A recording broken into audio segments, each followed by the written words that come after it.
And because I felt like, man, like I'm a piece of crap. I didn't do anything. I just like gave my mom hard times and did drugs and failed school. And he said, hey, look, I'll give you my blessing to go to the military, and that was important to me. I respected him, and we talked a lot.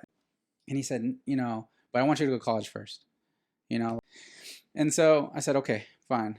I'll do that. And he's like, don't sign up when you're 18, be a grunt and, get broken in 2 years, go get something else. And then if you still want it, go ahead and you really want it and you have something to back up. He saved me a lot of heartache. So I said, well, what's the next best thing that I could do to try to help and serve? And, be there when, when nobody might, and do that extra mile that nobody will. I said, okay, I'm gonna try law enforcement, and I really like to talk to people. I said, let me be the popo, Can't beat them, join them. I was like, I already ran from them and messed up, and so I was like, maybe I know what to look for. I didn't know how to think like a criminal. Yeah, exactly. Like I was already half of one. So Yeah.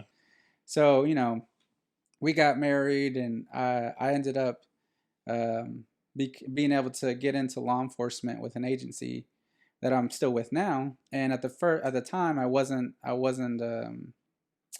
police officer. I was just a jailer. So that was kind of like I was just my first break into it. Mm-hmm. And that's where I really kind of started cutting my teeth on just being law enforcement and talking to people and knowing people and seeing people.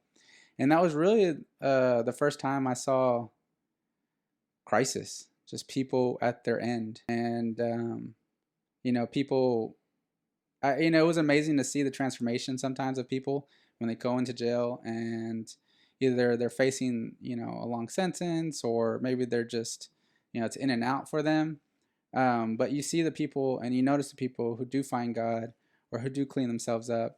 And it was kind of amazing to me that seeing the transformation of them. And I was like, I wanted to be a part to try to help that. I wanted to be part of the team that a person could call and say, hey, look, I'm in the middle of nowhere. I got nothing. And I got this thing in my hand. I don't want to do it. I wanted to try that. So, and also I wanted to do the cool stuff in law enforcement. Yeah, I want to go car chases and and chase people and all that kind of stuff. So now I was like, I'm not gonna lie, I want to do all the cool stuff too.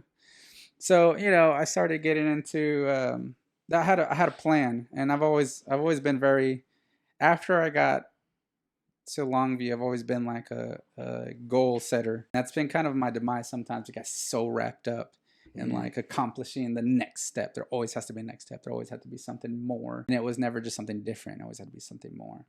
But that helped me kind of propel myself through my law enforcement